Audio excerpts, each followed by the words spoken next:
আগামী সরকারের মন্ত্রীদের জন্য বিলাসবহুল গাড়ি কেনার অতি আগ্রহ নিয়ে প্রশ্ন তুলেছে transparency international Bangladesh TIB.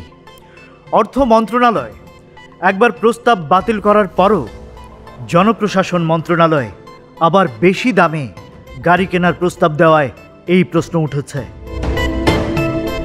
TIB বলছে এটি এক শ্রেণীর আমলাদের তোষামোদী আচরণের এক ন্যাক্কারজনক পুনরাবৃত্তি।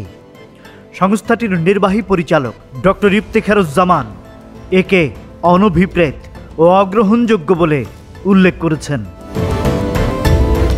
ইফতেখারুজ্জামান প্রশ্ন তুলেছেন, যখন সরকার ব্যয় সংকোচনের কথা বলছে তখন হঠাৎ কেন ভবিষ্যতের মন্ত্রীদের জন্য আইন বহির্ভূতভাবে বিলাসবহুল গাড়ি কেনার এমন আগ্রহ? তিনি মনে করেন এর পেছনের কারণ অনুসন্ধান করা জরুরি। টিআইবি এই প্রস্তাব বাতিল করার দাবি জানিয়েছে।